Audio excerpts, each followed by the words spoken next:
Ông Nguyễn Bắc tự bào chữa thế nào trong 90 phút trước tòa. Tự bào chữa, cựu Bộ trưởng Bộ Thông tin và Truyền thông Nguyễn Bắc phủ nhận đã chỉ đạo, định hướng Mobifone mua cổ phần của AVG và cho rằng bản thân chỉ đề nghị đơn vị chức năng nghiên cứu, đề xuất. Chiều ngày 20 tháng 12, ông Nguyễn Bắc, người bị Viện Kiểm sát đề nghị mức án tử hình, được Hội đồng xét xử cho phép trình bày phần tự bào chữa trong gần 1 tiếng rưỡi đồng hồ. Trước khi tự bào chữa, ông trình bày đây là vụ án diễn ra từ nhiệm kỳ trước.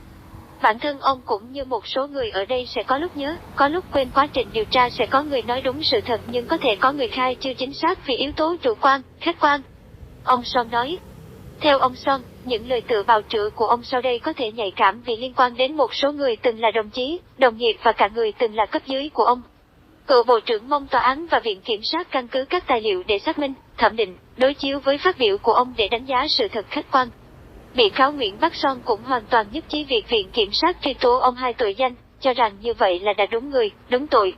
Nếu tôi chứng minh được ở điều 220 là tôi đúng thì cũng không tác dụng gì nhiều vì nó chỉ có tác dụng để cho tôi thanh thản ở hình phạt của điều 354. Ông giải bày, không định hướng Mobifone mua AVG. Trong phần trình bày của mình, cựu Bộ trưởng Nguyễn Bắc trích cụ thể nhiều đoạn trong cáo trạng quy kết ông định hướng, giới thiệu để Mobifone mua lại cổ phần của AVG. Những cáo buộc này, ông cho rằng chưa chính xác.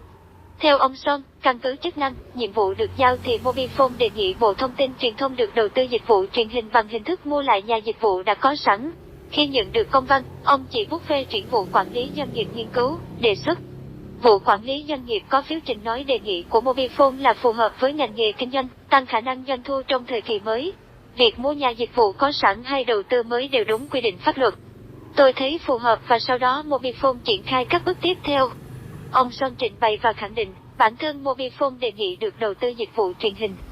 Tôi cũng không yêu cầu vụ quản lý doanh nghiệp mà trực tiếp là vụ trưởng Phạm Đình Trọng cho mua hay không cho mua.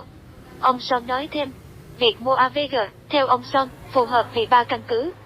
Thứ nhất, Mobifone đề nghị đầu tư bằng hình thức mua nhà dịch vụ có sẵn, cụ thể là AVG vì cho rằng có nhiều ưu điểm nổi bật. Thứ hai, Thứ trưởng Trương Minh Tuấn, thời điểm đó, sau khi biết thông tin AVG có thể được bán cho nhà đầu tư nước ngoài thì viết thư cho ông nêu quan điểm rằng đây là cơ hội để nhà nước mua và giữ cổ phần AVG. Thứ ba, Bộ Công an có ý kiến đề nghị Bộ Thông tin Truyền thông chỉ đạo việc AVG không được phép chuyển nhượng dịch vụ truyền hình cho nước ngoài và doanh nghiệp nhà nước nên mua lại là tốt nhất. Ông trình bày, sau đó, khi gặp ông Lê Nam Trà, cựu Chủ tịch Hội đồng thành viên Mobifone Lê Nam Trà, ông được báo cáo rằng Mobifone đang nghiên cứu triển khai thì ông có nói, ngoài các nhà dịch vụ khác thì xem xét thêm AVG. Theo ông lời khai của ông Trà tại cơ quan điều tra cũng cho thấy ông chỉ gợi ý nghiên cứu xem xét chứ không định hướng mua AVG như cáo trạng quy kết. Về cáo buộc ông chỉ đạo bị cáo Phạm Đình Trọng lập tổ thẩm định, phối hợp với Mobifone và AVG thống nhất giá mua AVG là 8.900 tỷ đồng. Ông nói rằng điều này không đúng sự thực khách quan vì ông nhận thức được Bộ không có chức năng thẩm định và giá mua. Đây là trách nhiệm của Hội đồng thành viên Mobifone mà Bộ không thể can thiệp vào. Theo trình bày của cựu Bộ trưởng bị cáo Phạm Đình Trọng đại diện Bộ Thông tin Truyền thông ký biên bản cuộc họp ngày 2 tháng 10 năm 2015 với Mobifone và AVG mà không được ủy quyền là việc làm không đúng quy định. Dẫn đến Mobifone hiểu nhầm là Bộ đồng ý mua 95% cổ phần với giá 8.900 tỷ đồng nên không đàm phán tiếp theo tinh thần giảm giá tối đa như công văn của Bộ trước đó. Sau khi tự động ký rồi thì anh Trọng cũng không báo cáo lãnh đạo Bộ. Nếu được báo cáo thì chắc chắn tôi sẽ yêu cầu hủy bỏ để tiếp tục đàm phán. Ông nhấn mạnh. Trước phần trình bày của bị cáo thẩm phán phiên tòa phân tích, biên bản khác với công văn, quyết định. Thành phần tham gia cuộc họp ký vào biên bản không cần phải được ủy quyền, tức là bị cáo Trọng ký biên bản không cần thay mặt lãnh đạo Bộ, không phải công văn để phải được ủy quyền.